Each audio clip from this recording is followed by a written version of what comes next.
Hey, Contractors Chronicles, it's just awesome to be here again. Another week's gone by. It's been such a rush, and as a lot of you have known, thank you for reaching out. I've had quite a serious op on my leg, which is taking me out of work, but just absolutely blessed that the business can still continue. And so I'm shooting this podcast from home in the authentic fashion that I always would want to communicate with my community. So guys, why are we doing this again? Just a reminder, this is for small business owners, creators, founders, entrepreneurs like myself who want to learn from others, their failures and their successes along the way, and just documenting their processes and sharing their wins.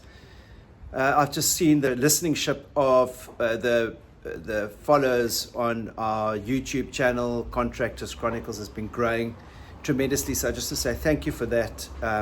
And the shares have been there and the comments have been coming in. And those that have been commenting, I've been trying to tailor make my conversations on my next podcasts around the comments that I get from my contractors and entrepreneurs that are wanting to become contractors or climb into the entrepreneurship bandwagon. So where we're at now with our business, I think last week we spoke about a couple of the wins and the failures, and one of the areas that could really have sunk the business. Fortunately, we really got a tight handle on it. We've got people working on it. And just for those who didn't listen to last week's podcast, we were talking about not having a grip on the numbers, specifically when you're allocating projects. So where we right now, lab of companies, what's our vision, and how does our role of the vision play out to getting our team aligned and getting our business to where we want to take it. The vision's got everything to do with growing this company. So in a couple of the earlier podcasts, I spoke about my vivid vision, really taking some time off to decide where I would like to take this business. And to be honest, for those who know me, I started off coaching entrepreneurs. I did it for more than 12 years, hundreds and hundreds of entrepreneurs. I had some great success in that area. I love helping entrepreneurs. It just came to a stage where I just felt like I was burning out. And I just wanted to slow down my coaching practice a little bit and really, the entrepreneurial bug started itching again. I wanted to get involved with growing my own team. And I'm a warrior. I'm there to make things work. I just can't talk about things and see things on the sidelines. I'm young. I love growing businesses. I'm addicted to, to self-growth and self-development and helping people. And, raising the standard is big for me and my team. And our vision was born, when I took some time off at my river house, just really reflecting on where I want to take the business, and felt like it was myself. The business is really going nowhere. It's stagnant, and every year we're just doing a bit more of the same, growing incrementally. And I think one of the things that stopped me, if I just go one step backwards, was I started a contracting business. We started from the backyard of this specific house. We even had a pulley chain lifting up our rubber membranes that we used to use for roofs. We sold our first project on the back end of a client's deposit. We used the deposit to purchase the product, and we just grew it from there. And I was just reflecting, with a lot of my team members. They all came to my house yesterday to support and work from here, which was just so great. Just shows you the kind of camaraderie that we've got here. We all sat around this table here and we just chatted about where we want to take the company and what we're doing, and just get on with actionable items that are going to make a big difference in our business. And the vision was born because I said, if I'm going to grow a lifestyle business and get into contracting where we distribute specialized waterproofing systems to the building industry, and that's all I'm going to do, that's great. But I'm creating a lifestyle business, and I was afraid of having extra vehicles on the road. And what really struck me was the amount of clients that we spoke to were saying, but you guys are so good at the installation process of doing, yes, we know you're in distribution, but we love for you guys to install, because from when the client inquires right to when the client signs off, it's a relationship. It's an experience. It's a euphoric experience for us and the clients, because we're passionate about what we do. And I just decided not to hold back anymore. I said, guys, listen, enough of like licking our wounds, and we can't stay here forever. And believe me, at that stage, we were profitable. I could buy my Harley Davidson. I could, I could go away on holidays when I wanted to. Yes, I was required to do the quotes. I was required to go on roofs. I was required to be in my baccy, speak to clients all the time. But I realized in order to take that shift to the next level, it was my responsibility as a leader to understand that the business takes on a new persona now, and I need to step back. And it's going to require huge courage. It's going to require me to step in and maybe take no profits for a while, in order to get A-grade people on board and create an environment. And I've got a very good friend, Gary Kirsten, says it so well. When he was involved in winning the Indian World Cup, I asked him, I said, what was one of the reasons for winning the World Cup? And he said to me, it's my secret is to create an environment for people to perform. And I've taken that to heart, and I hope he's listening to this, because I've never told him really how much that's had a significant meaning to my life. But creating an environment for people to perform, and it's all about people now. So in the past, it was all about winging it. It was about hustling. It was about getting the quote out quickly, making sure the owner's on the phone, overhearing the client speak, quickly take over the phone call conversation. Now you're speaking to the owner, sir. That's changed completely now. I'm like backing off. The email comes through to me from past referrals. I don't mind having a quick conversation, but I'm very direct with my past clients. I say, guys, I've taken a stance. I'm stepping away. I'm letting the people that I love and I know can do this work better than I can, and I'm trusting them throughout this process. Are we making mistakes? We're making huge mistakes. Making huge mistakes. Are we learning from the mistakes? Yes, we are learning from mistakes. And, my late dad used to say it quite well. He used to say, it's all about attitude. Attitude. That determines your altitude. So if you've got a good attitude, you can grow. So a couple of learnings I've had throughout this whole process is that, sometimes I'm ready to push the default button, and the default button for me is like, okay, let's get rid of all the backies, let's get rid of all the people or the vehicles, let's get rid of hiring top grade people in our company. Let's go back to just 2 or 3 people quoting. I'll be one of them again. I'll be in direct contact with the client. But am I really going to grow? And, there are a lot of people out there saying, oh, you're stupid because, you're going to close your doors. I know I coached 2 entrepreneurs that decided to scale their businesses and failed horribly and defaulted back to the norm again, where they had to sell, they had cash flow problems. I'm not going there. I'm absolutely determined. Like I said to you, I'm a warrior. I'm about going back there and learning and sharing my journey with those, because it's not only a contracting business, it's any business that if you're in it for long enough, you can only succeed. If you have that intention to succeed, and you have that determination, and you have that drive.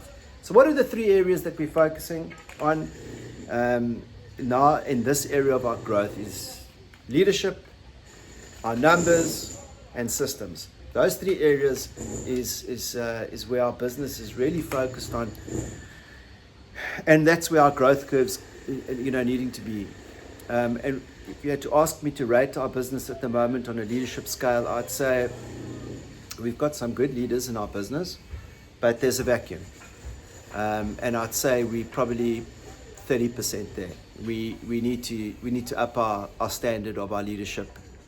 I'm not saying that's necessarily only the people that work for us, but we need to get new people in with fresh thoughts and people that can add a different dimension to the business. And all businesses started from a garage. We started from a garage. Now we in a warehouse. In fact, we've outgrown the warehouse.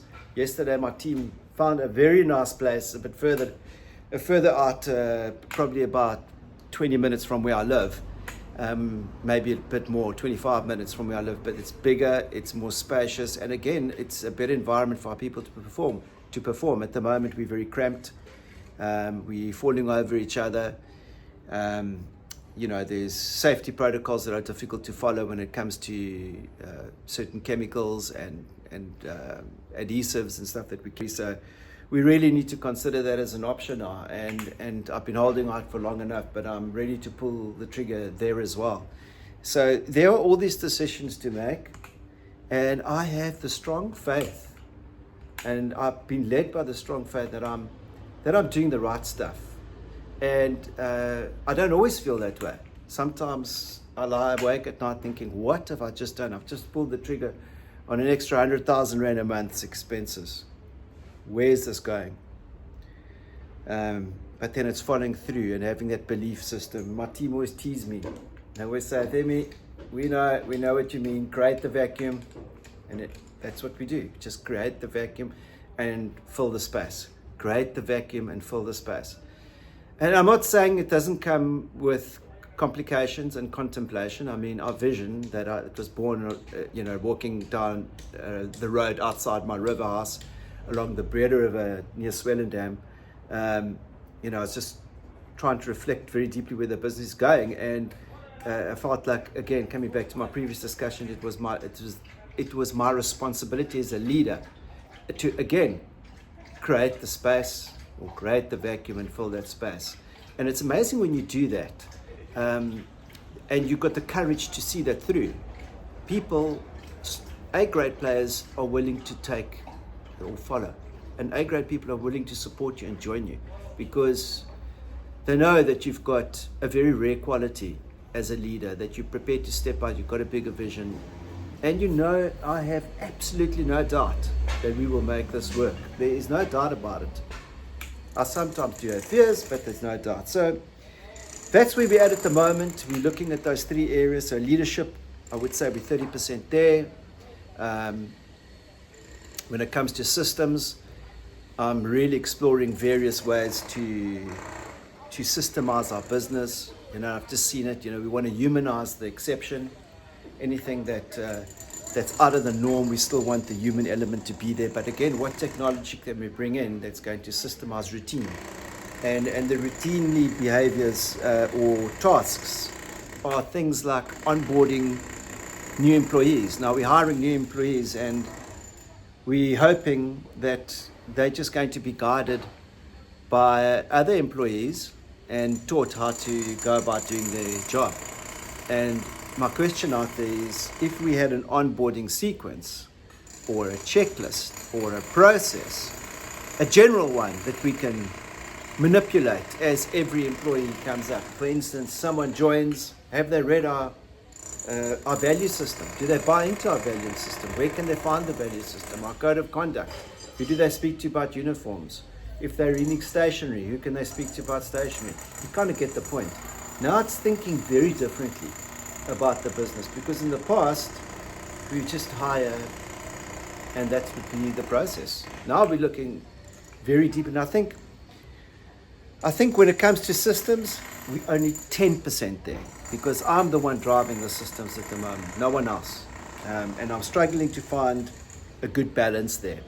So that's a challenge for me at the moment, is to create the process where systems are being, so that like a protocol of implementing systems. And there's a lot of good documentation out there. Let me know down below in the comments if you want me to talk a bit more about it, because I've really spent hours exploring different softwares, different methodologies, how to systemize your business. And I've been a coach for more than 15 years, and the areas that I've been taught by coach gurus are totally incorrect. They don't work. They work isolatedly because of some unique situation or outlier effect, but they don't work for general businesses. And I've explored how to go about that, so I'm spending a lot more time doing that. And at the moment, we're currently busy with an onboarding sequence. I've also created a project management software system that I use. Again, I'm prepared to share more comment below if you want to know a little bit more of what I use with our great projects. So my executive assistant and admin assistant has her own project board, and I put all the tasks there. I assign it to there. There's deadlines, so there's more accountability, there's more disclosure, there's more transparency. I can upload files, I can allocate tasks, I can put deadlines to them. So because I start losing track, it's not only because I want to hold them accountable, it's because I start losing track of who I've given tasks to and who needs to come back to me with certain things. So I've created a task board. One was our uniform Bible. I want us to come up with a system for our uniforms, because it's taken us 4 months, guys, to get uniforms. Where I was employing myself, and I say employing myself, I was employed by my company as an employee because I just had a job in my company. Now I'm not. I'm the CEO of my company, and I look at myself as an entrepreneur, because we're not only into waterproofing now, we've got into roofing, and we're going into pools in a big way. And we'll be going into more home services industry. We're looking at owning that space with a lab of companies. And coming back to, me being I'm the one that implements those systems. I need to now reach out to other people and start delegating and teaching other people a methodology of how to go about systemizing the business. There should be, and there's a process to systemizing a business. You don't just systemize everything. But it's important to systemize it, because why? Because if the routine doesn't get captured, and there isn't a know-how and a transfer of knowledge of that routine onto another employee or someone to refer to, then as the owner or another manager is going to be pulled in, and it's their time, and that's costly. Okay, they're going to have to be spending days training someone. Where if you put these systems in place, you're going to have churn with employees, and when employees leave, you've got the systems, you can get someone up and running much quicker. So the task that I've created at the moment is the uniform Bible. It's taken us 4 months to do that. It's unacceptable. It made me angry, actually. I could have left it for so long. And had I just been my self-employed boss, employed by my business, I would have done it within 30 days. I would have had all my uniforms printed with the right logos and the right sizes. It's taken us 4 months. There's a problem somewhere. And I've insisted that someone needs to be responsible for systemizing that process. What do our logos look like? What are the sizes of the logos? What are the vectors we use? What are the colors? How long must the lab of companies be compared to roof lab and compared to pool lab, etc.? And where must it be positioned on the shirt? I want photographs. I want it to be, there's a specific way that it looks. So I've got a challenge to all my people that when I'm talking about systems, I discuss a process called, what does it look like when it's done? What does it look like when it's done? I'll ask that question as a coach. So the individual say, well, I see it as a one-page document with 7 lines on, and maybe we can just chat GDP. No, I don't see it like that. The way I see it done is, what is the functionality? What does it feel like? And what is its purpose? What is its functionality and what is its purpose? What is it going to, what does the outcome need to look like? In other words, if I'm going to be if I'm going to be having a uniform Bible, I want to know it's going to be a minimum of 2 pages. I want to have 7 or 8 pictures of all our shirts that we use and label. I want to have all the logos that we are there, and I want to minimize those logos to one specific logo that is not just screen printed, but we want it done a specific way so that we project quality and we can get them out quicker. We want to know who the supplier is. We want to know what the payment terms are. We want to know who we need to speak to authorize it, so that it can get out quicker. So there's a step-by-step process. So that's the uniform Bible. And sometimes I don't even know what it looks like. And I'm challenging my people to come up with that. They must go and find out. What does it look like? There's all the resources in the world to find out what does that look like and how can I make it as close as damn it to that.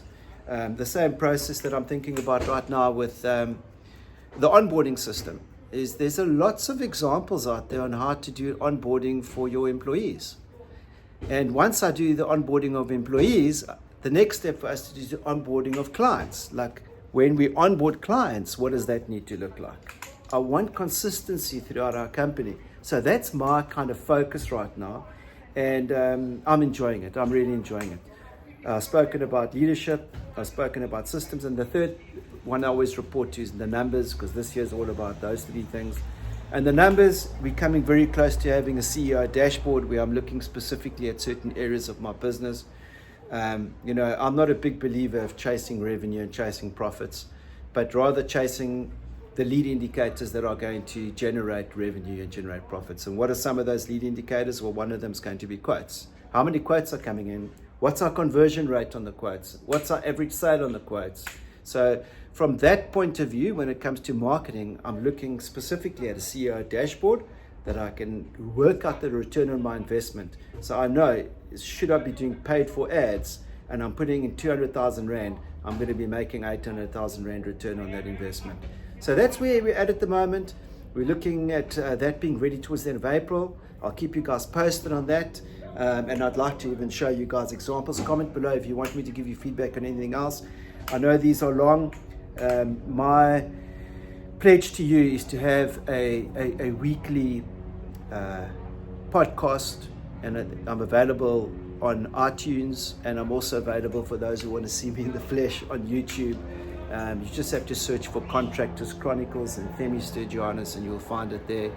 I'm just excited to share with the rest of the community. And guys, thank you for viewing and listening to the podcast. I can see those that are listening right to the end, and sometimes I think I'm too long-winded, and people say, no, we want to hear more from you. And it's my way of giving back, and I'd like to share some of my failures with you as well. And I can only do that if I get some feedback from you.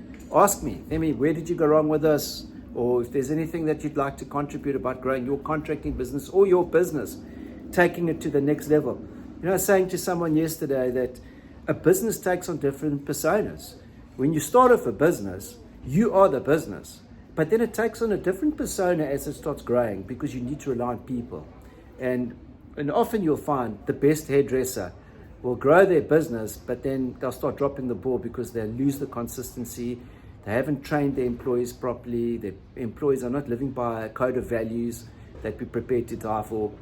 And the business starts failing. The culture's not formed, and they go back to reverting to a one-man business again. And then they say, oh, this is not meant for me. And I'm saying, no, guys, entrepreneurship is the best way to wealth. I'm a strong believer in that. It's a skill you can take with you for the rest of your life. This is where you learn. I spend a lot of time listening to podcasts. I spend incredible amount of time listening to audiobooks, because I'm probably not the best reader. Someone asked me, what am I reading at the moment? I'm reading Buy Back Your Time. I think it's a fantastic book. I'm really enjoying it. I'm listening to podcasts at the moment, listening to Layla Hormozi, Alex Hormozi's wife, just not because she's successful, but I love the authenticism. The public persona comes across with people so incredibly well, because she's so dynamic and truthful and authentic. And I just love that. And she's very successful at the same time. And, it's about business acquisitions, which I love, and how to grow businesses. And she's got an unconventional view on business growth. And she's prepared to make tough decisions. As a woman, I respect her highly. So that's where we are at the moment, guys. I'll keep you in touch. Thank you for listening, guys. Please remember, I really appreciate if you can share, like the video below. Just click the like button. It makes a big difference. Share this to your group, to your Facebook group. Say, listen, this is worth a listen. Share it to your Twitter group, or to your Facebook group, or Instagram group, or even your LinkedIn group. Guys, it's all about getting it out there. And if I'm not going to ask for it, you're probably not going to do it. I'm asking for it. Guys, I'm happy to give away knowledge, but please help me grow this community. I can't do this without you. Love you all, and we'll chat next week.